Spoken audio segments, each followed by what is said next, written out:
설교 본문은 골로새서 2장 1절부터 23절입니다.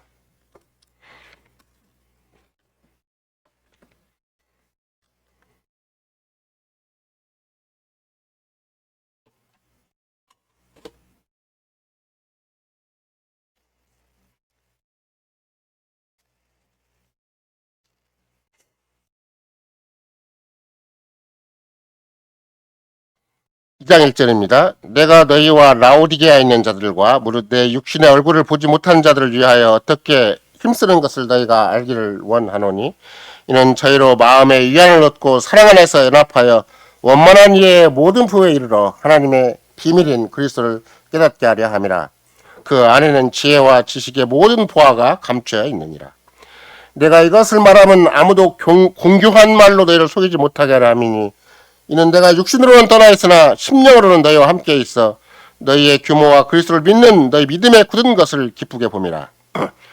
그러므로 너희가 그리스도 예수를 주로 받았으니 그 안에서 행하되 그 안에 뿌리를 박으며 세움을 입어 교훈을 받은 대로 믿음에 굳게 서서 감사함을 넘치게 하라. 누가 철학과 헛된 속임수로 너희를 노력할까 주의하라.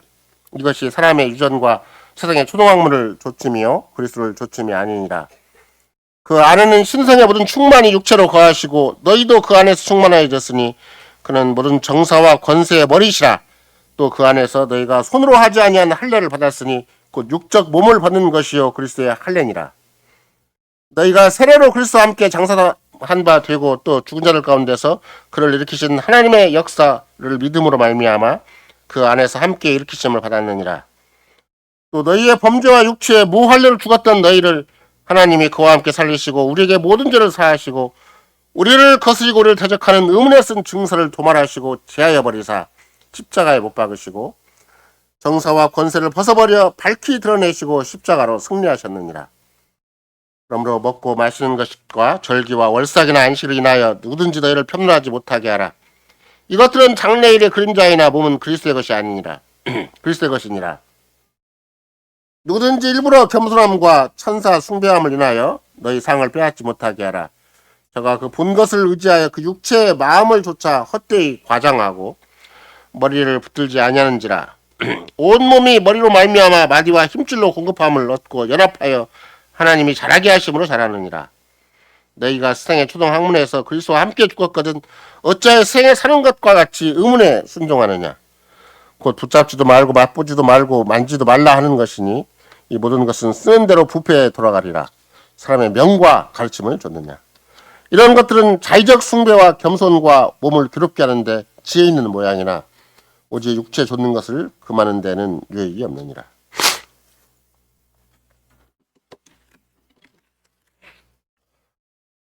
그리스도의 사랑하는 성도 여러분, 우리는 드디어 성신의 열매 마지막 덕목 절제에 이르렀습니다.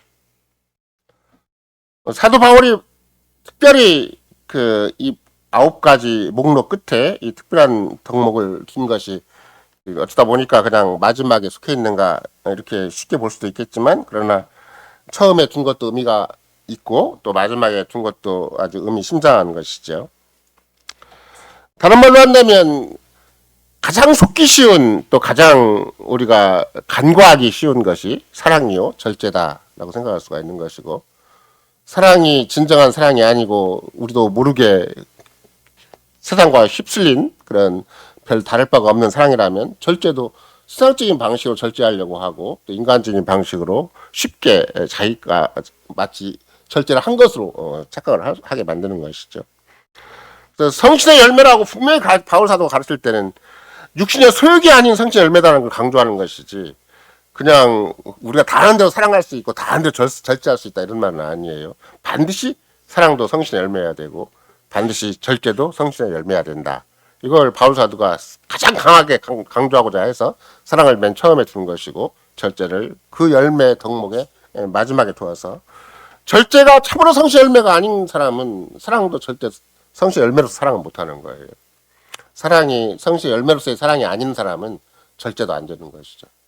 겉으로 보기에는 다 신사숙녀예요. 그러나 진짜 절제는 안 되는 것이 인생사다. 또 그 부패하고 참으로 악한 본성이 있는 우리의 자연인의 모습이라고 볼 수가 있는 것이죠.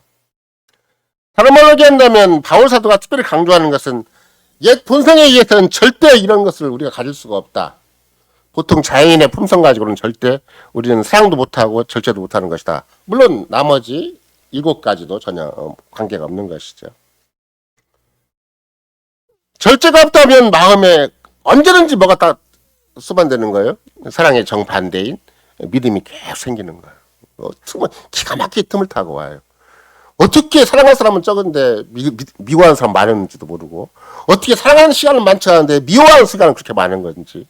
2014년을 시작하면서 23년 동안 이런 거 내가 진짜 사랑을 해왔는가, 아니면 미움이 가득한 2023년이었는가. 뭐 한 해가 지나고 나면 다사다난한 한 해를 참 큰 대가 없이 마무리했다고 할 수 있는데, 우린 거꾸로 또 23년이라는 세월이 미움으로 가득 찬 세월이 되었고 무절제로 가득 찬 세월이 되었구나, 이렇게 생각을 할 수가 있는 것이고, 또 만약에 2024년을 다시 새로운 한 해를 주님이 주신다면 이 해야말로 진짜 사랑이 뭔지를 내가 한번 겪어보고 죽어야 되겠다, 이 진짜 절제가 무엇인지를 한번 확증하고 내가 이 땅을 살아야 되는 것이지, 그냥 이것도 뭐 저것도 아닌 그냥 있으나마나 믿으나마나 다니나마나 믿으나 그런 삶을 사는 게 절대 아니라는 것이죠.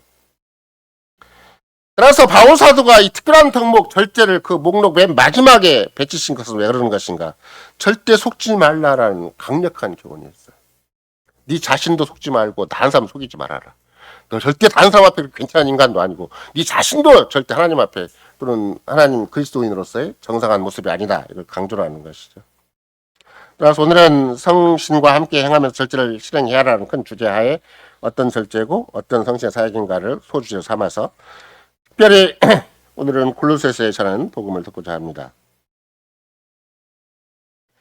지난번 우리가 살펴본 대로 한다면 또 오늘 또 우리가 본문을 그렇게 얼마나 살펴볼 수가 있는데, 갈라디아서 5장 19절에 보면 육체의 일은 현저하니 곧 음행과 더러운 것과 호색과 우상숭배와 술수와 원술 맺는 것과 분쟁과 시기와 분냄과 당진 것과 불리함과 이단과 투기와 수치함과 방탕함과 또 그와 같은 것들이라, 이거 분명히라 하죠.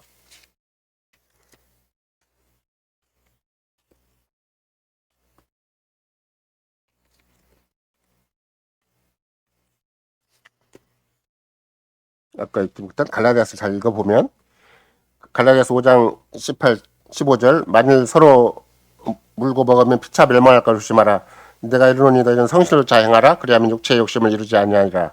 육체의 소욕은 성신을 거스리고 성신의 모든 소욕은 육체를 거스리나니 이 둘이 서로 대적함으로 너희 원하는 것을 하지 못하게 하려 함이니라.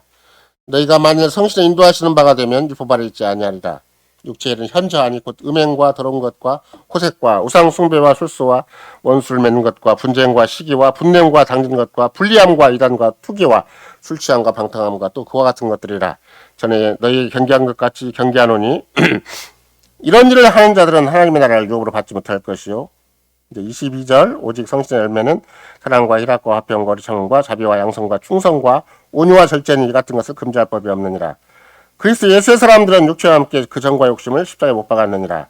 만약 우리가 성신 살면 또한 성신을 행할지니 헛된 영광을 구하여 서로 격동하고 서로 투가하지 말지니라. 이게 바울 사도의 분명한 취지는 성신 열매가 아니면 육체의 일이다. 이게 바울 사도의 분명한 취지예요. 우린 중간 상태가 없어요. 그러니까 우리가 날마다 성신의 열매를 맺는 삶이 아니면 우리는 육체에 속한 일을 포장만 약간 다르게 한 거예요. 여기는 우리가 그건 세어볼까요? 몇 가지인가? 육체의 일은 현저하니 음행, 더러운 것, 호색, 우상숭배, 술수, 원수 맺는 것, 분쟁, 시기, 분냄, 당진 것, 불리함, 이단, 투기, 술 취함, 방탕함. 몇 가지예요? 15가지가 잘 포장되면 안 하는 것처럼 보이고 관계없는 것처럼 보이는 거죠. 태반의 경우에 성신 열매를 맺지 않는 사람은 성신 열매에 속한 인격과 그런 생활을 하지 않는 사람은 어떤 사람인가? 그 포장만 그럴듯하지 15개가 계속 자기 인생 가운데 자기 삶 가운데 2023년 동안 주물락주물락 한 것이고 2024년도 이 범위 안에서 움직이는 거야. 이 범위 안에서. 신앙사가 겉으로 보기에 멀쩡하게 보이고 사람들이 보통 신사와 승려처럼 보인다 할지라도 바울사들은 그렇게 다 간단한 인생이 아니다. 그리스도인이라 한다 할지라도 교회에 속한 사람이라 한다 할지라도 육체 일에 속해 살든지 아니면 성신에 속해서 성신의 열매를 맺고 살든지 둘 중 하나인 것이지, 나는 뭐 잘 믿지도 않지만 나는 그렇다고 세상 사람도 아니다, 또 여기에 속한 바울 사도가 나열한 15가지에는 상관이 없다, 이런 문제가 아니에요.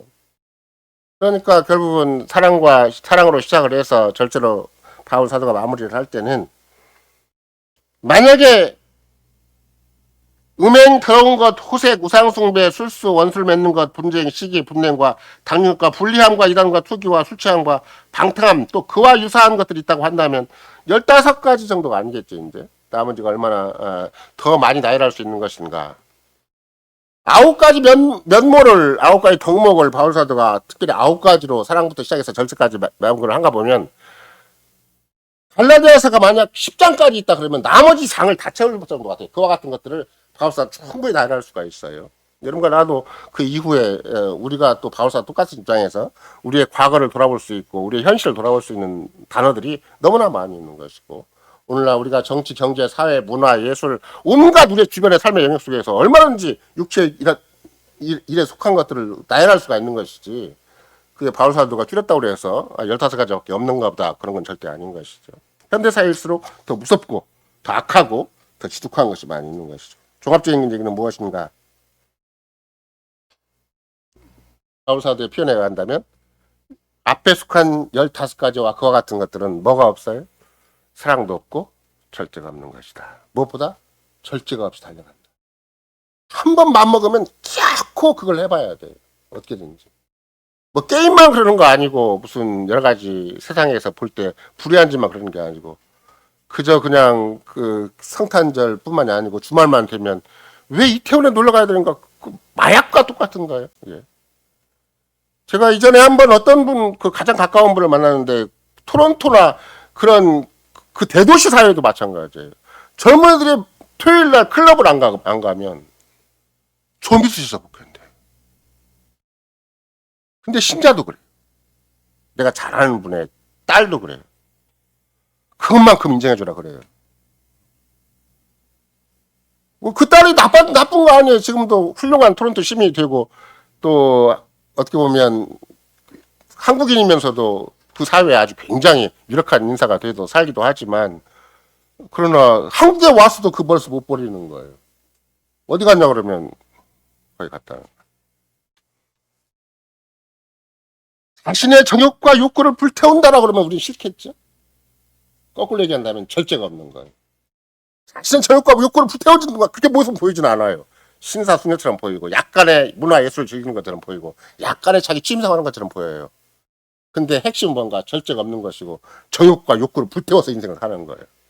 돈이 됐든지 명예가 됐든지 아니면 자기의 행복이 됐든지 집요하게 절대 성신을 의지해서 그리스도 안에서 열매를 낼 생각은 없어요. 이게 바울 사도가 아주 굉장히 치명적으로 우리에게 교훈하는 것이 되기 때문에, 그러니까 어떤 사람들은 뭐 극단적인 표현을 얼마든지 쓸 수가 있겠지만, 그래서 세상 사람들이 이제 문제는 여러분과 내가 오늘도 골로새서도 마찬가지고 또 바울 사도의 입장도 마찬가지고 또 우리 전체적인 종합적인 우리 자신의 상황을 평가하는 것도 마찬가지인데, 그러니까 극도로 자기 정욕을 통제할 수 없고 질풍노도의 시기처럼 젊은이들이 막 정욕을 이렇게 발출하는 그런 세계, 이태원 곱하기 10개가 있는 것이 전 세계적인 뭐 모임 정도가 아니라 우리나라도 막 구석구석 그런 게 다 있는 것인데, 그러면 어떻게 해야 되는 것인가? 이런 타고난 본능, 타고난 인간의 정열, 타고난 젊음의 그런 열정을 어떻게 죽일 수 있는 것인가? 세상 사람 뭐라고 얘기하는가? 정신력만이 육체의 이런 굉장히 열정을 극복할 수가 있다. 그런 모토를 가지고 모든 교육기관, 모든 사회기관, 정치가들이 노력을 해요. 정신력을 키우자. 우리끼리 다 같이 그렇게 무한 궤도로 질주하고 있는 그 악한 본능, 사회를 파괴하고 인생을 파괴시킬 수 있는 무서운 세계를 질주하지 말고, 진짜 정신력을 똑바로 차려서 공부도 열심히 하고 일도 열심히 하고 그 살자고 하죠. 그게 바울 사도가 볼 때는 더 악한 거예요. 하나님의 성실을 의지함이 없이, 그리스도 안에 자기 존재 가치를 확인함이 없이 인간적인 방식, 자연인의 방식으로, 세상 철학적인 방식으로, 세상 초등학문의 방식으로 악한 정욕을 약간 제어를 해서 그나마 생산적으로 좀 쓰자. 그나마 정신 똑바로 살도록 하자. 그게 우리 주변에 있는 학교 전체가, 이 앞에 뭐 인후초등학교, 인봉초등학교, 우리 주변에 천안 있는 교육기관이 다 하는 게 뭐예요? 정신력을 키우자. 그렇게 나쁘게 알지 말고, 그렇게 하지 말고, 그럼 대학 교수와 초등학교 유치원 교사부터 시작해서 대학 교수까지 왜 노력하는 거예요? 그리스도 없이, 성신 없이 우리는 정욕을 제어하자. 방탕을 제어하고 호화 사치를 제거하고 사회를 건전하게 만들고 국가를 건전하게 만들자. 그렇게 강조할 거 아니에요. 바울 사도는 그게 초등학문의 한 짓이고 그게 자기를 속이는 것이고 그게 유대인들이 속은 것이고 전 역사의 교인들이 속은 것이다. 이렇게 가르치는 것이죠. 바울은 의외로 골로새서를 바라보면 세속적인 이런 강력한 철학가들이 있어요. 교육가들이 있어요. 또 정치가들이 있고 책략가들이 있어요. 세상의 강력한 메신저 지도자들을 향해서 골로새서를 기록을 했어요. 골로새 상황이 또 그랬고. 그래서 골로새 2장 8절 보면 누가 철학과 헛된 속임수들을 노력할까 주의하라. 적당히 속이는 게 아니에요. 영혼을 탈취해가버려요. 영혼을 탈취. 노력하는 거잖아요. 어느 순간에 초등학문 때문에, 어느 순간에 잘못된 철학 때문에, 어느 순간에 행복론 때문에, 어느 순간에 인생은 이런 거 아니냐라고 자기들 주장하는 것 때문에 영혼 자체가 다 탈취돼버려요. 영혼 자체가 다 거기에 희생 제물이 되는 것이죠. 막연히 거기에 깔려 죽은 사람만 희생 제물이 되는 거 아니에요. 산에 몰려든 매주마다 몰려들어서 젊음을 즐기고 있는 그 사람들이 다 헛된 철학과 속임수 때문에 넘어가는 거예요. 근데 교인들까지 그런다는 거예요. 뭐라고 써 있어요? 2장 8절 후반부에 보면 사람의 유전과 세상의 초등학문을 조점이요. 초등학문이 초등학교에서 배운다는 말이 아니에요. 철학과를 한다 할지라도 대학원을 졸업하고 박사를 받았다 할지라도 초등학문입니다. 뭐에 비교하면 그리스도 안 지식에 비하면 성경의 지식에 비하면 다 초등학문. 그리스도를 좇음이 아니라 반드시 딱 써있잖아요. 그리스도 좇음이 아니다. 그 사람들은 절대 그리스도를 좇지 않아요. 자기 철학 가지고 박사학위를 받고 명예를 추구하고 권세를 추구하고 온갖 걸 자기 인생의 이상을 다 추구할 망정 절대 그리스도를 좇지는 않아요. 근데 골로새 교인들의 일부 중에는 그런 사람이 있고 골로새 교회가 흔들거리고 있는 이유 중에 하나도 그런 초등학문을 좇은 것이다. 헛된 철학을 쫓는 것이다. 얘기를 하는 것이죠. 바울은 세상의 거짓된 철학을 폭로하고 비난하는 것이 골로새서 2장의 주된 메시지가 되는 것이죠. 바울 사도가 그 벨릭스 앞에서 똑같이 이제 자기를 변호하고 또 그런 복음을 증가하는 일을 하잖아요. 그때 벨릭스 앞에서 사도행전 14장 25절에서 할 때도 바울은 의와 절제와 장차오는 심판을 강론하니 이렇게 얘기를 해요. 진짜 의가 있고 진짜 절제가 있다.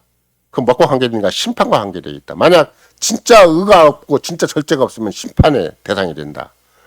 이거를 바울 사도가 누가를 통해서 분명히 기록했는데 벨릭스 앞에서 굉장히 길게 얘기하잖아요.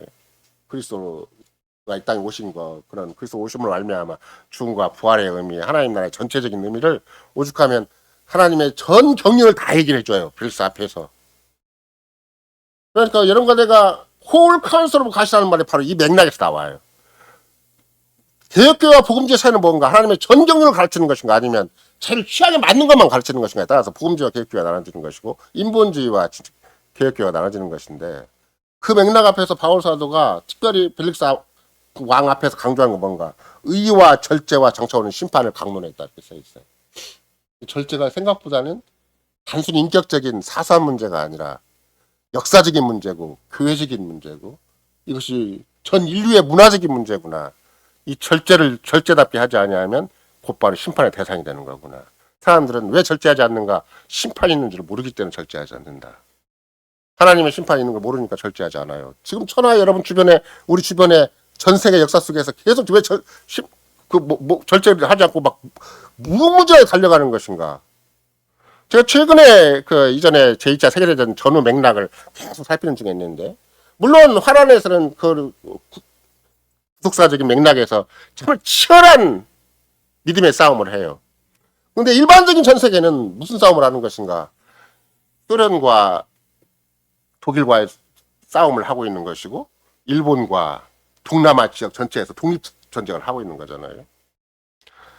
그러면 영국에 파견된 장군이 있고 또 중국군을 이용하는 미국에서 파견된 장군이 있고 또 거기에 교묘하게 일본군이 절대 그걸 교묘하게 대항하는 그런 작전들이 있어요.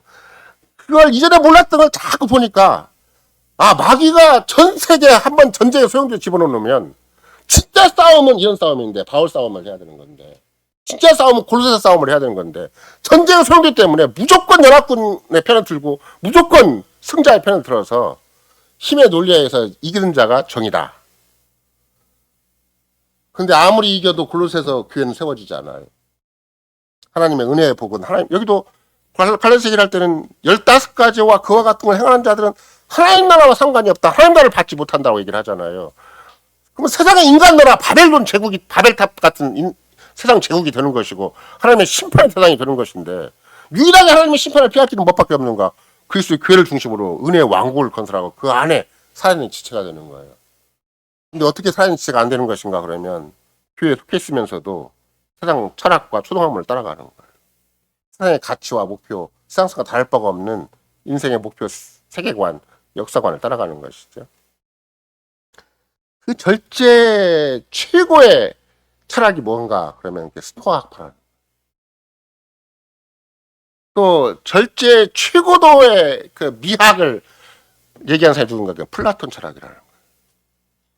그러면 스토아 학파나 플라톤 철학을 세상 사람들이 배울 때 물론 일반적인 중고등학교를 잘 파악을 못하고 대학생 인생 정도가 돼야 조금이라도 알고 또 그거에 좀 관심이 있어야 인문학적인 그런 맥락에서 얘기를 하겠지만 오늘같이 먹고 사는 것이 막 급한 대학가나 대학원 가나 박사를 받고 뭐 그런다 할지라도 플라톤 철학이 뭐고 스토아 철학이 뭔가를 잘 모를 거 아니에요.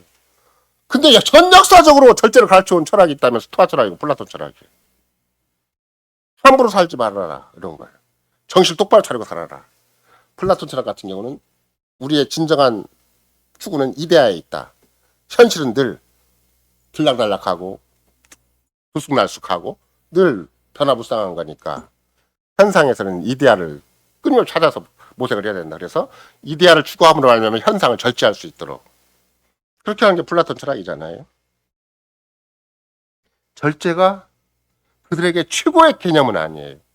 최고의 가치는 아니에요. 근데 굉장히 중요해요. 인생사에서. 학교 기관 모든 선생들 모든 정치가들 부모라 한다 할지라도 뭘 가르치는가 자녀한테 절제를 가르쳐야 돼요. 어린아이가 막 차서 절제 없이 막 사방팔방 늘어놓고만 다니고 부수기만 하고 진탕 후라장을 만들면 부모가 어떤 부모라도 가만히 있겠어요. 부모가 자식을 키울 때부터 뭘 가르치는 거예요? 기본 교육이 절제라는 걸 가르쳐요. 근데 그 절제의 자그마한 것이 어디까지 커지는 것인가? 스토아 철학, 플라톤 철학까지 커지는 거고 정치, 경제, 사회 모든 교육 초등학문의 가장 본질이 되는 것이고 그걸 바울 사도가 골로새 교회 안에서 본 거예요. 그리스도를 좇지 않고 헛된 철학과 초등학문을 좇음이 얼마나 무섭고 근본적으로 그것이 더 악한 것인가. 겉으로 보기에 굉장히 신사숙녀고 겉으로 보기에 대단한 사회를 이루고 대단한 역사를 이룬 것처럼 보이지만 그 스토아 철학이나 플라톤 철학이 얼마나 교회를 피폐하게 만들고 그리스도를 정반대 사상과 철학이 되는 것이고 하나님의 교회를 무효화시키고 무력화시키는 것인가. 이게 골로새 교회가 갖고 있는 치명적인 문제. 육체적인 것을 부인함으로 정말 선이 될 수 있는 것인가. 육체와 영혼을 분리하는 이원론을 가지고 이 본질적인 문제를 극복할 수가 있는 것인가. 그게 지금도 세상의 주제예요. 사람은 육체와 영혼을 가진 존재이기 때문에 육체는 악하다.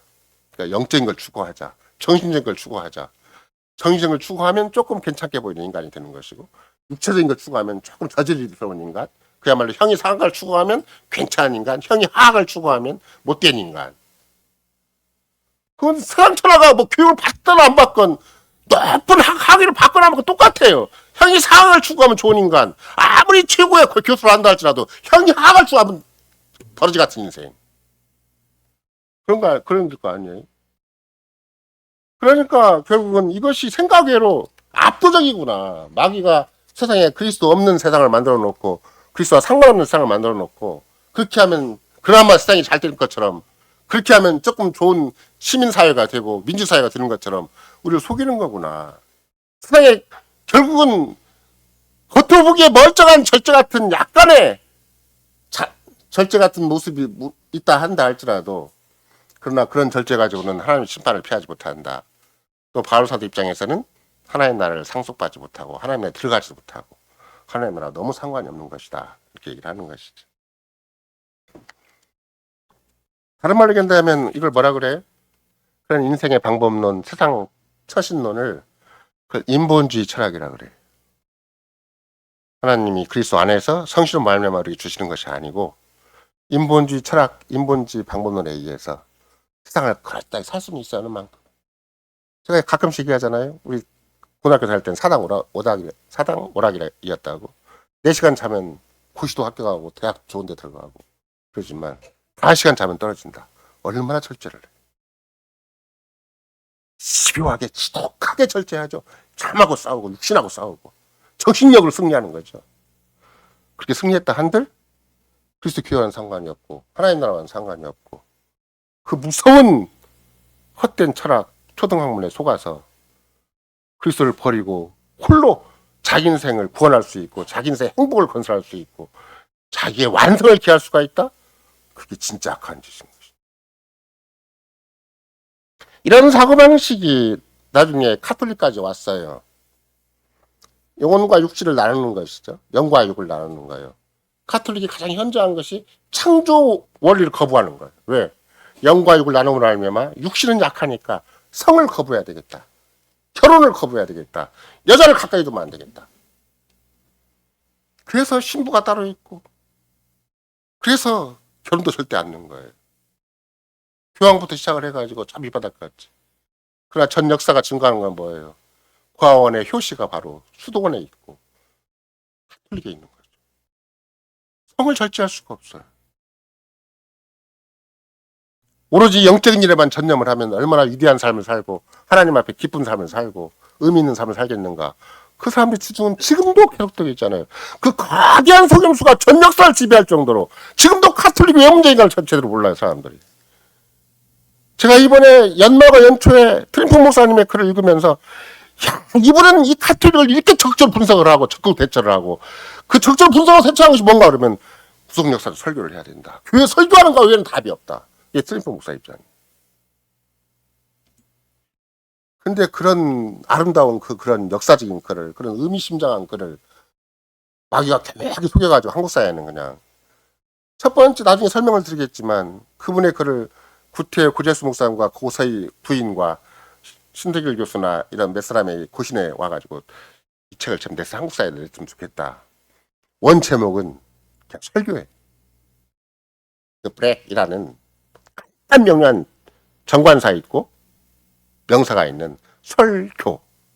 물론 정관사가 있으니까 이제 더 확정적인 것이 되겠지만 근데 한국의 말을 번역할 때 뭐라고 번역한 줄 아세요?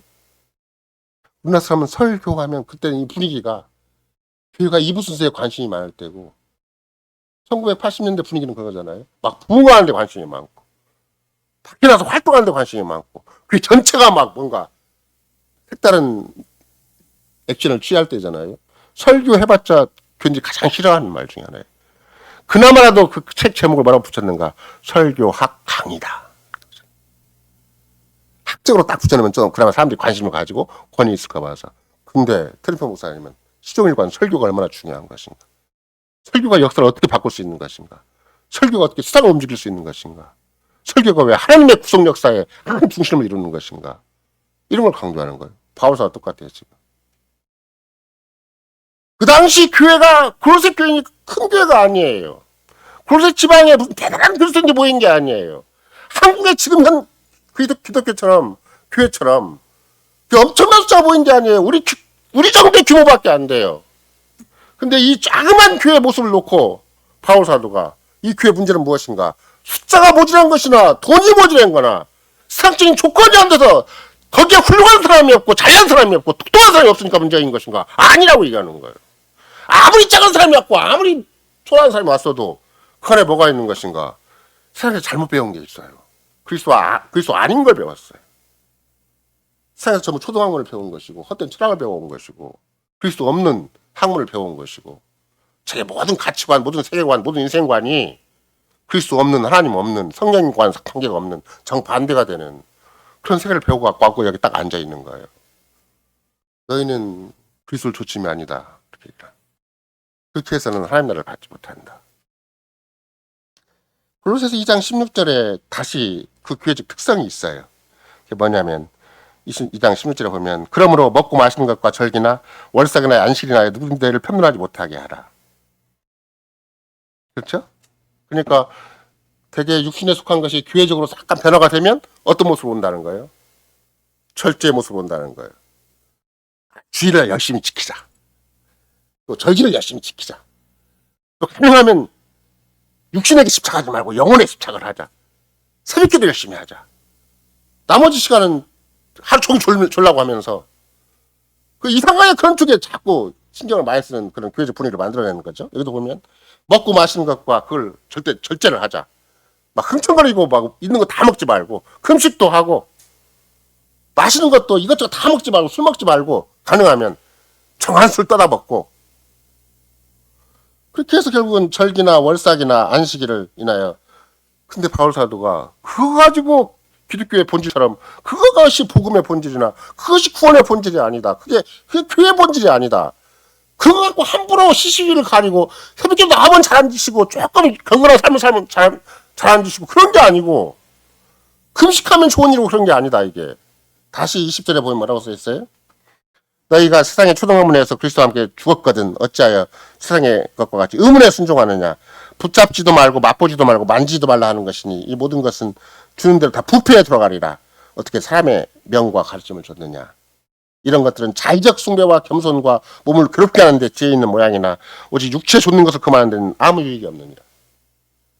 자의적 숭배가 다 거기서 나온 거예요. 아, 교회 다니면서도 얼마나 경건하게 목욕 제기하고 교회 나오겠어요?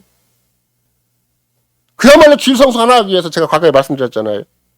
절대 차 오래 타면 안 되고 많이 걸으면 안 되고 절대 일하면 안 되니까 미리 토요일날 와가지고 교회에서 자면서까지라도 주일 성수 한다고. 너희가 세상의 초등학문에서 그리스도와 함께 죽었거든. 그리스도께서 함께 죽은 것이 뭐가 죽었어요? 세상의 모든 학문과 같이 죽었어요. 세상 학문 따라가면 안 된다는 거예요. 세상에서 인정받고 교육받고 훌륭하게 됐고 학위가 높으니까 가방끈이 길으니까 그 사람이 훌륭한 교인이 되는 거 절대 아니에요. 그것 때문에 더 교인이 못 되는 거예요. 그것 때문에. 학歴이 높다는 것 때문에 교인이 못 되는 것이고 공부를 잘했다는 것 때문에 교인이 못 되는 것이고 초등학문에서 너희가 죽었다고 얘기를 해버려요. 더 이상 가치가 없다. 초등학문이 더 이상 너희 역할을 하면 안 된다. 어찌하여 세상에 사는 것과 같이 의문에 순종하느냐. 그러니까 이제 세상 사람들도 다 제사도 경건하게 지내는 얼마나 제사 지내는 거 한번 보세요. 얼마나 경건하게 지내요. 막 음식도 이렇게 다 해야 되고 막 그 앞에 함부로 나서서 안 되고 막 무릎도 조아려야 되고 막 옷도 갈아입어야 되고 그런 의식과 똑같이 기독교가 똑같이 흘러가는 거예요. 골로새 교회가 그렇게 흘러가는 거예요. 세상에서 다른 신을 섬기듯이 교회 앞에까지 와서도 자기의 육신적인 자연의 본성을 좀 더 깔끔하게 해서 좀 더 가지런하게 정돈해서 아직은 속에는 머릿속에는 마음속에는 참 뭐가 있는데 초등학문밖에 없는데 세상 철학밖에 없는데 정성을 다하는 거죠. 목욕 재개까지 하고. 그래서 이제 그 사람들이 일반적으로 뭐라고 얘기하는 것인가. 붙잡지도 말고 맛보지도 말고 만지도 말라. 철저하게 금욕을 하는 거예요. 그래서 금욕주의가 무서운 거예요. 이 모든 것은 다 쓰는 대로 부패에 들어간다. 어떻게 사람의 명과 가르침을 줬느냐. 이런 것들은 자의적 숭배와 겸손과 몸을 괴롭게 하는 데 지혜 있는 것이다. 자기가 알아서 자기 종교를 만들어 가요. 자기가 알아서 자기 신앙을 만들어 가요. 자기가 알아서 자기 예배를 만들어 가고 자기가 알아서 자기 기독교를 만들어 가요. 그리고 스스로 겸손해요. 스스로 자기 몸을 괴롭게 해요. 성 프란시스 같은 사람은 얼마만큼 몸을 괴롭게 했어요? 그리스도 고난을 한번 내가 느껴보겠다 그래가지고 가시를 묶고 자기가 맨몸을 둥그렸다고 하잖아요. 그래서 바울 사도를 통해서 갈라디아에서 성신의 열매로서의 절제를 가르칠 때는 너무나 그것과 다른 거예요.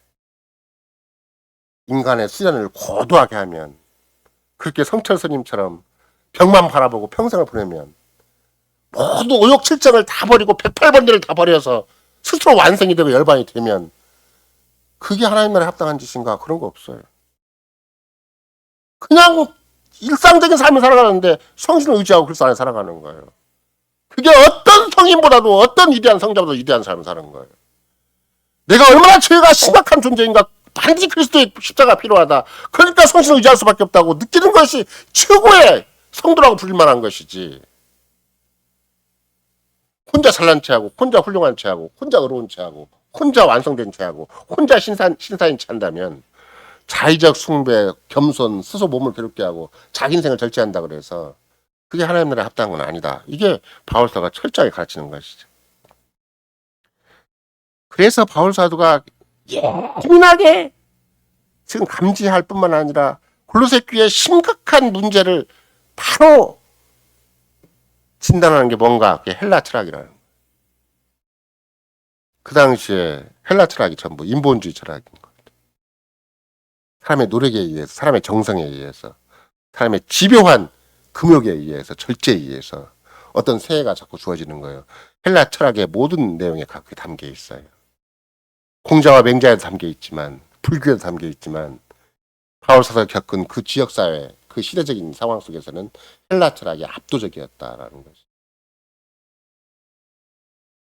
그래서 헬라 철학에 함부로 휩쓸려서 어리석은 자가 되지 말라고 얘기를 하는 거예요. 그리스도 안에서 성신을 말하면 지혜를 얻어야 되는 것이고, 능력을 공급받아야 되는 것이고, 새 사람이 돼야 되는 것이고, 새로운 지상, 새로운 감정, 새로운 의지가 있어야 되는 것이지. 옛사람을 잘 갖고 닦으면, 옛사람 중에서 좀 모험적이 되면, 옛사람 중에서 조금 포장을 잘하면 그게 하나님 나라와 그에 합당한 존재가 되는 건 절대 아니다. 이렇게 가르치는 것이. 결국은 골로새서 마지막 부분에도 갈라디아서 마지막 부분도 뭐라고 얘기를 해요? 우리의 정과 욕심까지도 십자가에 못 박은 것이다. 우리의 어떤 감각도 어떤 소원도 우리의 어떤 활동도 십자가에 못 박힌 점에 출발해야 되는 것이지. 그리스도의 구속의 은혜를 받고 성신이 드디어 역할을 하고 기능을 하고 인도를 하는 거기서부터 출발해야 되는 것이지. 그리스도의 십자가에 없이 우리의 삶을 출발하면 안 된다. 그리스도의 십자가에 전인격이 의지됨이 없이 내가 괜찮은 인간이다. 나는 매력 있는 인간이다. 내가 지금 생각을 잘하고 있고 인생을 잘 경영하고 있다고 생각하면 큰 착각이에요. 그리스도를 고백하지 않는 한, 그리스도를 붙들지 않는 한, 그리스도를 의지하지 않는 한 진짜 인생은 아니다. 이라는 것이죠. 갈라디아 3장 1절에도 얘기를 그 1절 바울사가 그렇게 얘기를 해요.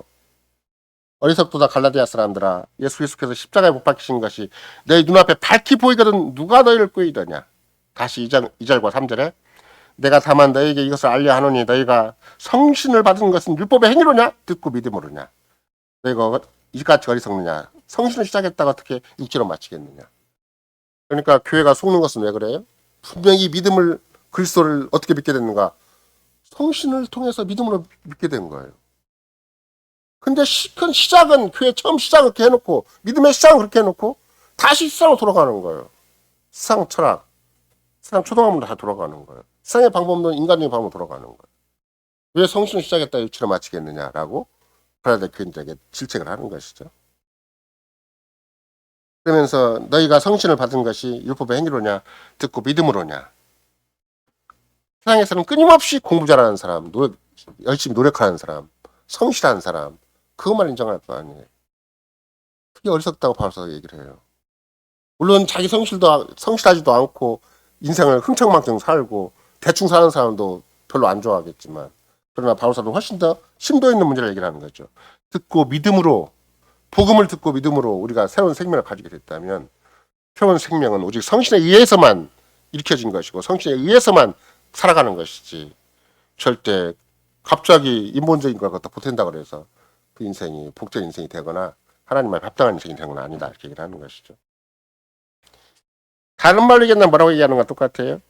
너희가 지금 그리스도의 지체인들을 알지 못하느냐. 그리스도에 속한 살아있는 지체인 것을 알지 못하느냐. 그리스도의 죽음이 너희 자신의 죽음을 의미하는 걸 알지 못하느냐. 오늘도 유아세를 가 있지만 너희가 세례받을 때도 그리스도와 함께 장사 지낸 바 되었다는 것을 깨닫지 못하였느냐. 이렇게 그리스도와 함께 죽게 만들 때는 너희가 그리스도와 함께 살도록 하기 위한 거 아니냐.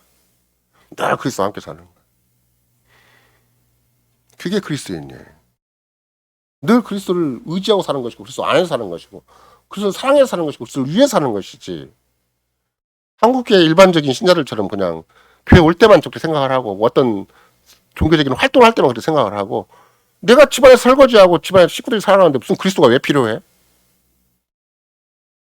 그럼 망하는 거예요. 그럼 마귀한테 속는 것이고 미드나 마나가 되는 것이고 더 이상 주님의 참된 교회는 건설할 수가 없고 오늘 우리도 유아세를 성신께서 우리 아이에게 더 확신시켜 주기를 바랐지만 아이가 확신하면 우리는 그리스도의 살아있는 지체로 우리를 확신하게 되기를 원한다. 끝까지 자기 시도할지기를 원한다. 주님 그렇게 해주십시오. 이 아이가 정말로 그리스도의 몸된 교회의 살아있는 지체가 되기를 원하고 이 아이가 어떤 경우라도 마귀의 공격을 힘있게 대항하기를 바라고 끝까지 자기 시도할지게 해주십시오. 이렇게 기도하는 거거든요. 그러니까 의외로 성경이 교회 안에서 어떻게 가르쳐주고 있는 것인가 이렇게 가르쳐야만 이 헬라 철학이라는 거대한 세계를 이겨낼 수가 있고 마귀가 교묘하게 속이는 행동론을 이길 수가 있는 것이고 인본주의 철학, 인본적인 사고방식, 인본적인 가치관을 다 물리칠 수가 있는 것이 어디에 있는 것인가 하나님의 성신을 말미암은 설교에 있는 것이다. 이게 교회가 일반적으로 지향하는 것이고 바울 사도도 지금도 너희가 하나님의 성신을 시작했다가 어떻게 육신을 마칠 수가 있겠느냐. 성신 시작했으면 끝까지 성신조차 행하라. 그럴 때 성신 열매를 반드시 맺게 되는 것이다. 성신 열매는 예외적인 것이 아니다. 일상적인 것이다. 성신 열매는 누구에게 특정한 것이 아니다. 모든 신자에게 해당되는 것이다. 어느 시대에 한정되는 것이 아니고 전 역사에 성신께서 역사 일하신다. 성신 열매로만 교회는 세워지고 성신 열매로만 그리스도 은혜의 왕국은 건설되는 것이고 성신 열매로만 제대로 교회가 교회답게 서는 것이다. 이렇게 얘기를 하는 것이죠. 그러니까 갈라디아 교인들이나 골로새 교인들은 마찬가지예요. 어느 순간에 어디에 빠져버렸는가. 내 힘껏 내 열심과 정성을 다해서 내 욕구를 다스려보겠다. 그건 뭐 세상에 다 배운 거죠. 아까도 말씀드린 것처럼 우리는 어린아이들을 키울 때부터 그것부터 가르치는 것이. 너 함부로 네 욕심대로 살지 마. 네 형도 있고 네 동생도 있는데 어떻게 네 욕심만 챙겨. 그것도 보기엔 똑같아요. 우리가 뭘 빼버리면 우리의 믿음을 빼고 제 성신을 의지하고 그리스도 안에서 자녀를 키우지 않는다면 다 똑같이 가르치는 거예요. 그것이 점점 커서 어떻게 되는 거예요. 세상 사람들을 바라보고 절대 없이 행동하는 정치가가 있고 예술가가 있고 경제인이 있다 그러면 욕을 바가지로 해야 되는 거죠. 어떻게 그렇게 네가 네 돈 벌었다고 네 마음대로 함부로 쓰냐. 그럴 거 아니에요.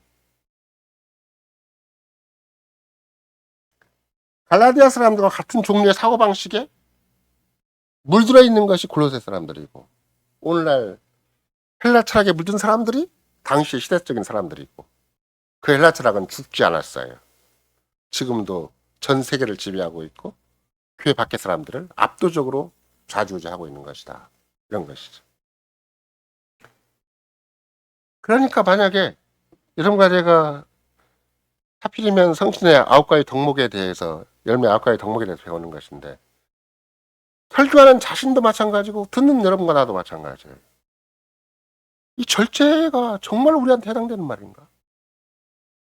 내가 절제를 하고 있다는 말이 도대체 어떤 삶에서 어떤 경우에 어떻게 적용될 수 있는 말인가? 절제는 특별한 경우에 특별한 사사건건에서 적용되는 말이 아니라 일상적인 것이 돼야 돼. 왜? 절제가 없으면 성신을 의지하는 것도 없어지는 것이고 성신을 좇는 것도 없어지는 것이고 성신이 나와 함께 있는 것도 없어지는 거잖아요. 반드시 절제는 우리 삶의 전부인 것이지 일부분이 아니야. 오히려 절제가 있어야만 뭘 아는 것인가. 성신 열매인 열매로서의 절제가 있어야 마음과 뜻과 목소리와 힘을 다해서 주를 사랑하는 것이 있어요. 내 이웃을 내 몸과 사랑하는 것도 어디 생기는 것인가? 절제에 생기는 거예요. 내가 내 이웃을 향해서 자기 부인과 자기 희생과 자기 절제를 하지 않는데 내 이웃을 사랑할 수 있는가? 그런 거 뭐구나. 자기 챙길 거 다 챙기고 자기 욕심 다 챙기고 하고 싶은 거 다 해가면서 이웃을 사랑할 수 없어요. 하물며 자기가 꾸준히 자기 행복만을 추구하고 자기 삶의 안정만을 추구하고 있고 집요하게 아침 일찍 일어나고 밤늦게 수고 떡을 먹는 사람이 언제 주님을 사랑을 해요? 교회도 제대로 못 나오는 형편인데 하나님 말씀 제대로 못 읽는 형편인데 기도할 시간도 제대로 쉽지가 않은 형편인데 내가 언제 주님을 사랑한다고 얘기할 수가 있어요. 철저하게 자기를 절제하지 않는 한 그것도 그냥 어설프게 조금 노력하는 정도가 아니고 성신을 의지해서 하지 않는 한 그래서 영인 성신께서 계속해서 나를 주관하지 않는 한 나의 사사건건 나의 머리끝부터 발끝까지 압도적으로 나를 지배하지 않는 한 나는 사랑도 못하고 절제도 못하는 거예요. 그럼 사랑도 못하고 절제도 못하면 어떻게 되겠어요? 난 성신의 열매를 맺지 못하는 사람이 되잖아요. 그럼 바울 사도가 갈라디 교인들 얘기하는 것처럼 육신으로 사는 사람이 돼요. 육신의 일에 속한 일만 하고 살아가는 거예요. 그러면 하나님 나라와 상관없는 삶이 되는 거예요.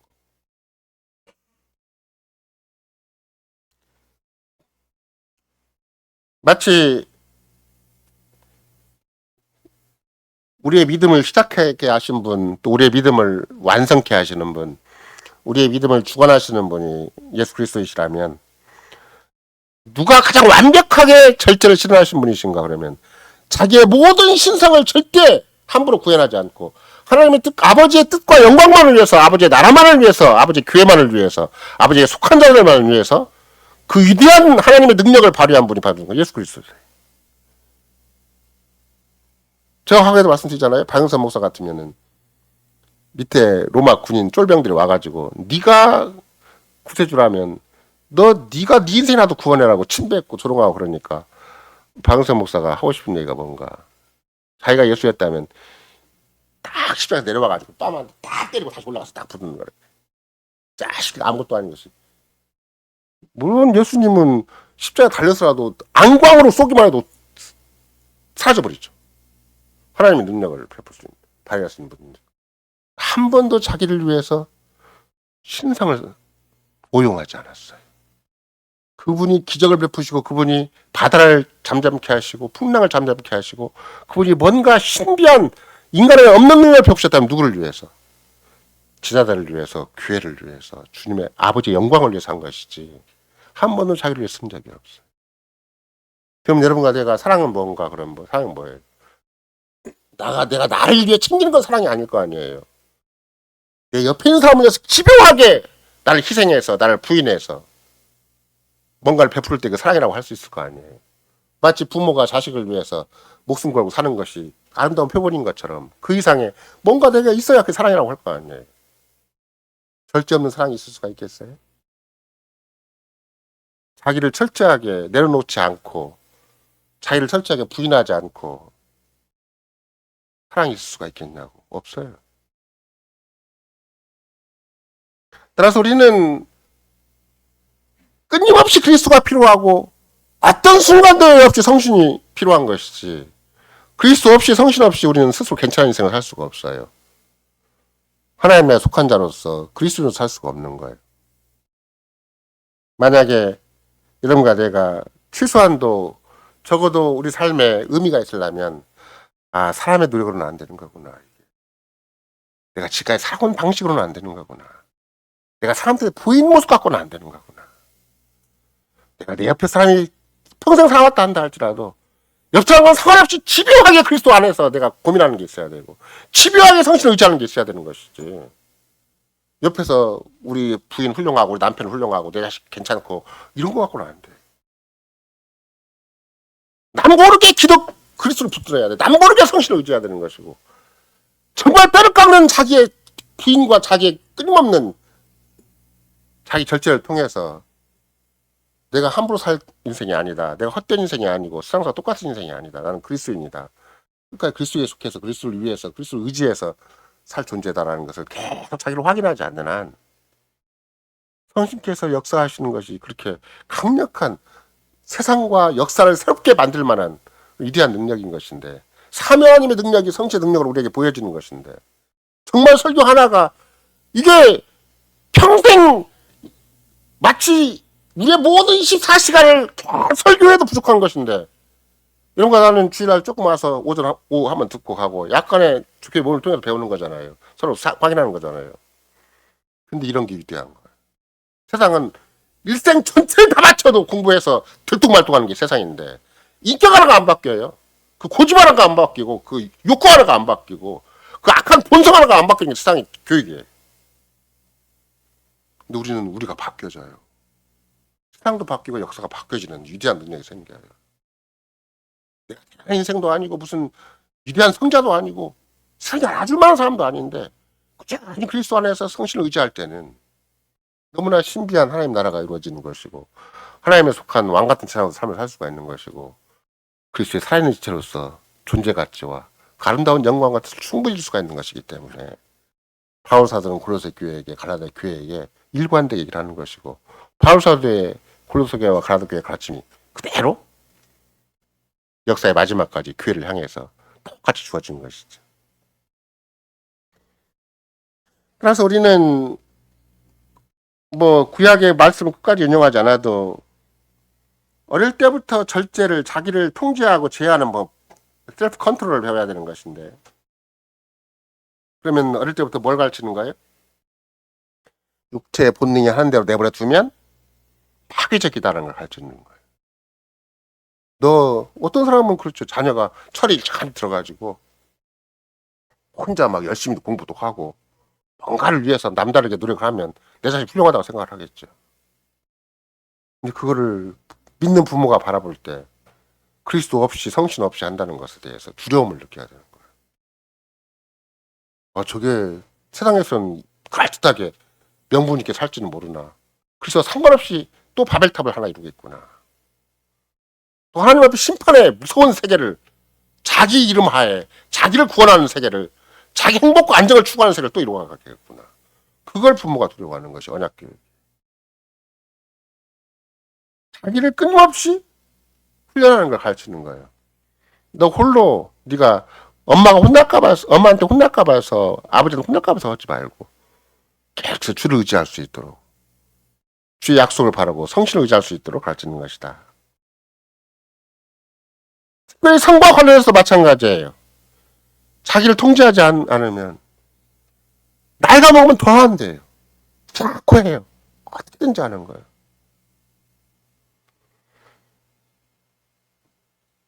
여러분과 내가 아이들 보면은 아이들이 언제 기쁜가 그러면은 마치 뭐 우리가 수지를 가만히 보고 있어도 수지가 어느 날 구구단을 잘한다. 쾌재를 불러요. 처음엔 2단과 3단밖에 못하더니 9단도 하네. 이렇게 수지가 지금 9단 해요. 수지 어디 갔어? 그걸 가지고 자랑할 게 아니에요. 아이가 어떻게 스스로를 자기가 주를 의지해서 절제해 나가는 것인가? 어떻게 성신을 의지해서 자기 삶을 자꾸 가증하게 만들어가는 것인가? 어린 꼬마라도 어린 아이라도 자기를 부인하는 모습을 가르쳐줘야 돼. 함부로 살지 말아라. 부모 눈치만 보고 살지 말아라. 네 자신이 잘 되고 네 자기 욕구대로만 살지 말아라. 그리스도가 계신다. 성신이 내 안에 역사하신다. 절제라는 말은 결국은 종합적으로 생각을 해보면 어떻게 되는 거예요? 자기 스스로 자기를 다스릴 힘을 가지는 거예요. 그게 위대한 능력이에요. 서양 사람들도 뭐 자기를 극복을 하고 실전팔기에 노력을 해서 입지전적인 삶을 사람도 없지 않아 있겠지만 그러나 신자는 어릴 때부터 자기를 다스릴 힘을 보이지 않는 힘을 갖게 되는 거예요. 그걸 성신이 도와주시고 그리스도와 함께 해주신 것이다. 그러니까 더 위대한 힘이 되는 거예요. 세상 사람은 적당한 때 조금만 권력을 얻고 조금만 지식을 얻고 조금만 세상이 안정되고 그러면 자기의 악한 정욕대로 흘러가는 경우가 너무 비일비재하겠지만 그런 맥락에서 그리스도인의 사고방식에는 절대 내 스스로 절제할 수 있다는 만 사고방식이 없어져 버려요. 나는 성신을 의지하지 않는 난 절제가 안 되는 인생이구나. 나는 그리스도를 붙들지 않는 절대 스스로는 내 인생이 안 되는 거구나. 그걸 어릴 때부터 가르쳐주는 거예요. 평생을 사는 거예요. 평생을. 난 그리스도의 십자가 아니면 내가 절제가 안 된다. 난 성신 의지하지 않는 내가 절제가 안 된다. 돈을 쓰고 젊음을 쓰고 인생을 쓰고 내가 시간을 쓰고 세상을 살아도 그리스도 안에서 분투하지 않으면 안 되는 것이고 성신을 의지해서 하지 않으면 절대 안 된다는 걸 자꾸 자기가 아는 거예요. 그게 위대한 역사를 만들어내요. 세상에서 바라볼 때는 혼자 고분분투하는 것처럼 보이고 혼자 애쓰다가 많은 것처럼 보이고 있으나만 한 것처럼 보이겠죠. 그러나 그리스도는 그걸 통해서 교회를 건설해 나가시고 그걸 통해서 그리스도의 역사를 이루어 가시는 것이다.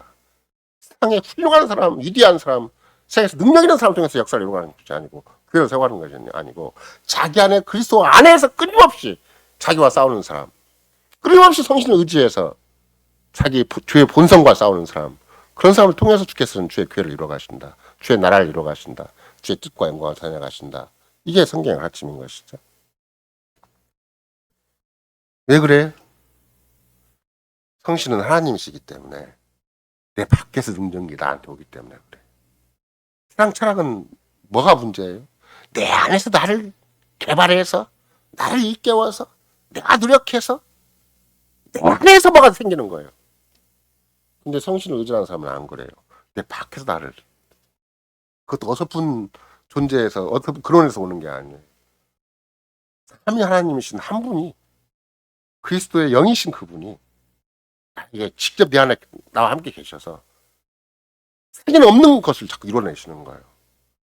그러니까 절대 사랑도 절제도 내 안에서 생기는 게 아니라는 걸 알아요. 내가 어떻게 이렇게 위대한 인간이 되었는가를 스스로 경험하고 좋아해요. 정말 밑바닥에 있는 인생이고 세상 사람도 인정해주지 못하는 인생이고 내 옆 사람도 내 집안 식구도 인정해주지 않는 인생인데 내가 어떻게 이렇게 이런 성취 열매를 맺을 수가 있지? 내 밖에서 나한테 주어지는 거예요. 스스로 내 인생의 주인이 내가 아닌 걸 알아요. 내 인생의 권자가 내가 아니라 주님이시고 성신이라는 걸 알아요. 절제할 수 있다는 건 왜 그래요? 성신으로 거듭난 사람이기 때문에 내가 나를 의지할 때 얼마나 심각한 문제가 발생하고 파괴적인 문제가 발생을 하고 겉으로 보기에는 멀쩡해 보인다 할지라도 심지어 때 부모도 인정해주고 주변 형제가 인정해주고 주변 사람 인정해준다 할지라도 내가 홀로 고군분투해서 성공적인 인간이 되는 것이 인생의 답이 아니라는 걸 알아요. 무조건 주님이 나를 붙드셔야 된다. 성신께 나를 인도하셔야 된다. 성신께서 계속해서 내 양심에 빛을 주셔서 나로 하여금 그 어두움을 자꾸 정리하게 하셔야 된다. 그건 본인이 아는 것이죠. 따라서 절제를 잘하면 또 사랑을 잘하게 되고 사랑과 희락과 화평과 오래참음과 자비 양선 충성과 온유 절제는 자연스럽게 한 묶음이 되어서 뭐가 돼요? 우리는 성신 열매라는 말을 쓰지만 우리에게는 선물이 되고 은사가 되는 거예요. 세상을 헤쳐나갈 수 있는 은사가 돼요. 나를 이기고 세상을 이기고 마귀를 이길 수 있는 은사가 돼요. 세상은 탁월한 교수직을 가지고도 절대 자기를 통제하지 못해요. 그냥 자기 권위를 내세우기 바빠요. 우리는 저 밑바닥에 있는 인생이라도 위대한 능력을 발휘할 수 있어요. 하나님이 교회를 건설할 수 있고 하나님의 뜻과 영광을 도모할 수 있는 왕같은 세상을 살 수 있는 하나님 나라의 역사를 이룰 수 있는 위대한 하나님의 은사를 가진 사람이 돼요. 그래서 결국은 오늘 설교 본문의 핵심적인 내용이 우리가 성신으로 살아가기 때문에 성신과 보조를 맞춰 살아갈 수가 있기 때문에 얼마든지 성신의 열매를 맺을 수가 있는 것이다. 특별한 경우 학점고투에서 고군분투에 성신의 열매를 맺는 게 아니에요. 내가 성신을 의지하기만 하면 성신께 구하기만 하면 그리스도 안에 있기만 하면 그리스도의 몸인 교회 다니기만 하면 그리스도의 몸인 교회 설교를 듣기만 하면 성신 열매를 맺을 수가 있어요. 특별하게 막 입사를 수도해야 되는 거 아니에요. 막 기도로 막 풀뿌리를 뽑고 소나무 뿌리를 뽑고 바위를 흔들어야 되는 거 아니에요. 주님이 일상적인 방식을 주신 거예요. 교회 안에 정상에서 성도 교제하면 되는 거예요. 설교를 듣고 성경 말씀 가까이 대하면 되는 거예요. 주께 같이 기도와 하이르베키 롬답에 있는 기도를 그냥 일상적으로 하면 되는 거예요. 우리의 노력 그 정도에 멈추는 것이 아니라 우리가 애쓰는 거 그 정도에 멈추는 거예요. 우리 열심히 거기에 멈추는 게 아니에요. 성신은 계속 그 이상의 독특한 능력을 발휘해 주세요. 어떻게 나같이 인생이 이렇게 귀한 인생이 될 수가 있는가 싶을 정도로 어떻게 나같이 인생이 이렇게 위대한 인생이 될 수 있는 것인가. 어떻게 대한민국 전라북 천지에 딱 처박혀 있는데 위대한 전 세계 개혁교회 역사를 살필 수가 있고 여기가 세상이 알아준다는 곳인데 역사의 중심과 우주의 중심이 될 수가 있는 것이고 사람 하나님이 직접 개입해 주시고 직접 상대해 주시고 직접 함께 해 주시는 너무나 아름다운 하나님 나라의 현장이 될 수가 있는 것이 왜 그러는 것인가. 여러분과 내가 대단해서 그런 거 아니에요. 그게 주님이 우리를 그리스도 안에 선택하신 그 뜻이 우리 안에 이루어지는 것이고 당시 영으로 우리와 함께 해주시는 신비한 능력이 우리 앞에 계속 그거는 세상 사람 그러잖아요. 조금 돈 벌으면 그보다 더 돈 많이 버는 사람이 있고 공부 이만큼은 더 열심히 하는 사람이 있고 생존력이 무한정제로 가야 되는 거잖아요. 그리스도와 하나님 성신은 무한대로 경쟁으로 우리를 이끄시지 않아요. 그냥 내 혼자를 위대하게 만들어주세요. 우리를 그냥 있는 그대로 완벽하게 만들어주세요. 조금도 약속이 어그러지지 않게, 조금도 말씀이 어긋나지 않게, 조금도 하나님이 약속하신 그 위대한 은혜의 세계를 놓치지 않게, 걸맞게 충분히 만들어주신 분이 사면하님이 선택하시고 구속하시고 정의해 주시는 역사가 되는 것이지, 세상 사람들처럼 넘으면 또 넘고 또가 있고 넘으면 또 있고, 경쟁에 지치고 세상에 지치고 자기에 지쳐가지고 그냥 인생을 끝내야 되는 그런 것이 절대 아닌 것이지. 그래서 우리가 성신으로 살면 또한 성신으로 행할지니라는 말을 바울 사도가 얘기를 하는 거예요. 모든 신자, 모든 그리스도인들은 성신으로 살면 성신으로 행해야 되는 것이다. 그러니까 성신 안에서만 우리는 삶의 가치가 있고 보람이 있고 거기에 내 인격이 있고 내 숨쉬는 것이 있고 거기에 하루하루가 있고 내 인생이 있는 것이다. 그거 자연스럽게 인정하는 거예요. 개혁교회는 생색내지 않아요. 성경에 있는 것이 내 거예요. 그리스도 안에 있는 것이 내 거예요. 성신의 모든 것이 나한테 충분히 주어지는 거예요. 목사에게만 특별히 많이 주어지는 것도 아니고 어느 특수한 사람이 주어지는 게 아니에요. 모든 신자에게 주를 의지하기만 하면, 성신을 의지하기만 하면, 교회 안에 그냥 정상적인 생활만 하기만 하면, 믿음으로 살기만 하면, 언약 안에서 신자가 살기만 하면, 나의 연약함이 있고 나의 죄됨이 있고 나의 악한 본성이 있다 한다 할지라도 주님이 충분히 그리스도 안에서 당시 영으로 우리를 전혀 새 생명으로 충분히 우리 삶의 역량을 드러내고 삶의 가치와 보람을 드러내고 삶의 위대한 능력을 드러낼 수 있게 해주시는 것이지, 목사이니까 뭐 저 혼자 열심히 했더니 그러겠지, 그런 거 절대 아니에요. 성신께서 열매를 산출할 때만, 성신의 열매를 맺을 때만 하나님 영광을 받으세요. 성신께서 성신의 열매로만 우리 인생의 인격에 그 단순히 이렇게 생각할 때 그냥 인격적인 요소가 있다고 생각을 하겠지만 인격적 요소에 그치는 게 아니에요. 그런 하루하루의 삶이 하나님의 영광과 하나님 나라와 하나님의 뜻을 드러내는 거예요. 그러니까 진짜 그리스도인들은 두 가지죠. 자기 죄성도 깊이 알고 함부로 자기 영성을 자랑하지 않아요. 왜? 주님이 함께 해주신 것이 너무 고마운 거예요. 그리스도가 늘 함께 해주시고 그리스도가 나를 붙들어 주시고 그리스도의 아버지가 머리카락 하나도 땅에 떨어지지 않도록 나를 보좌해 주신 것이 너무나 감사한 거예요. 성신이 영원한 생명을 확신시켜 해주시고 내 마음을 다하도록 내 모든 인격을 다하도록 함부로 세상사의 초등학문에 헛된 철학에 휩쓸리지 않고 주의 말씀을 일관되게 의지해 살 수 있도록 마음에 충만한 기쁨과 감사가 생기도록 하는 거예요. 아, 나 같은 인생도 주를 위해 살 수가 있는 거구나. 나 같은 인생도 주의 역사와 주의 뜻을 위해 살 수가 있고 나 같은 인생도 주의 영광을 도모할 수가 있는 거구나. 충분히 확증할 수 있게 해주시는 것이죠. 그리스도인들은 이것이 어느 날 갑자기 생기는 것이 아니기 때문에 열매라는 말로 바울사도가 표현하는 거예요. 부지런히 하면 반드시 열매가 맺어지는 거예요. 집요하게 하면 딴 데 집요하게 하는 게 아니라 생존경제 사람께 집요하게 하는 것이 아니라 시대 뜻을 유지하는 거예요. 주님, 나로서는 안 됩니다. 그거 얼마나 간단해요. 나는 내가 하면 할수록 더 죄만 드러나고 내 약함만 드러나고 진짜 세상 초등학문이나 헛된 철학에 속아서 흥청망청한 내 모습이 품질에 섞여서 아무것도 아닌 인생이 그 쓸데없는 자존심과 체면을 생기는 모습이 그 인생 버러지처럼 쓰레기처럼 살아가는 모습이 금방 딱 보이는 거예요.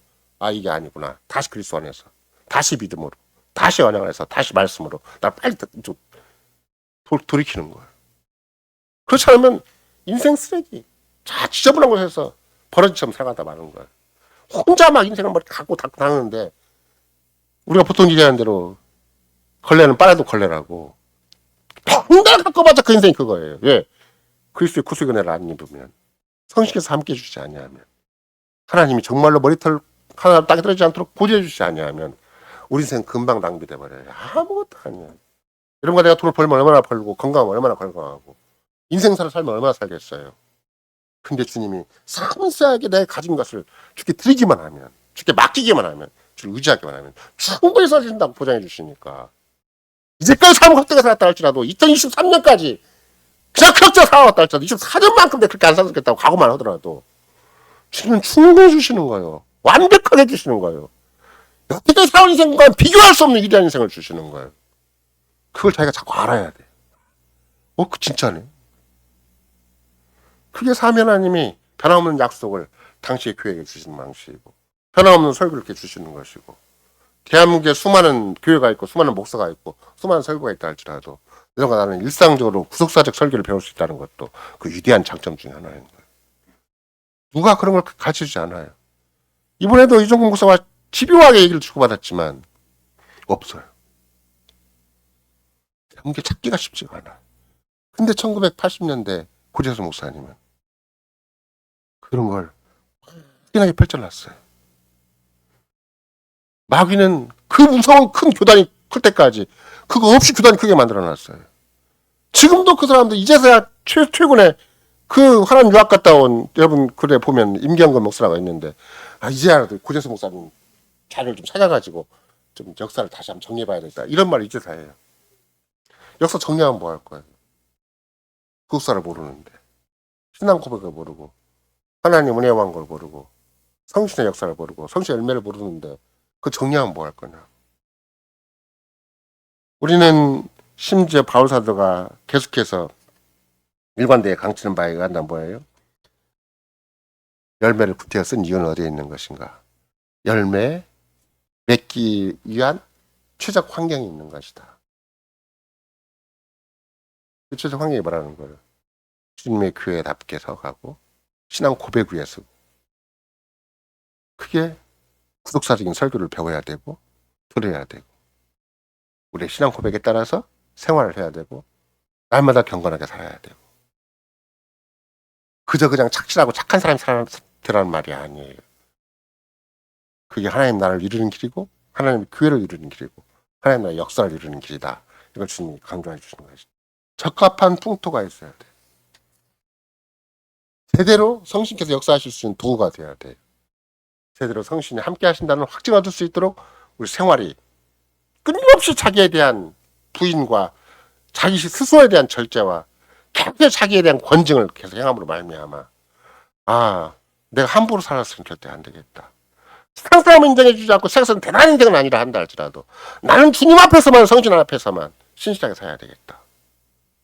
계속 의지하는 거예요. 말도 안 되는 세상사가 나를 괴롭히고 말도 안 되는 미래가 불안되고 말도 안 되는 직장과 사회가 다 나를 혼란케 만들어도 그리스도 안에서만 답이 있어요. 성신 안에서만 답이 있는 거예요. 그리스도는 모른다 하시는 법이 없고 성신은 절대 나를 물리치지 않으세요. 나를 떠나시지 않으세요. 그리스도의 아버지신 하나님께서는 절대 내 머리카락 하나도 놓치지 않으세요. 섬세하게 돌보세요. 끝까지 돌보세요. 완벽하게 돌보시는 거예요.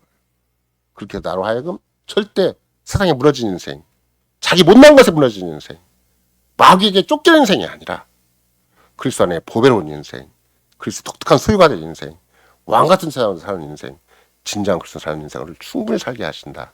이것이 주께서 고로새 교회에 주신 위대한 복음인 것이고 오늘도 여러분과 나에게 주신 위대한 복음입니다. 아멘.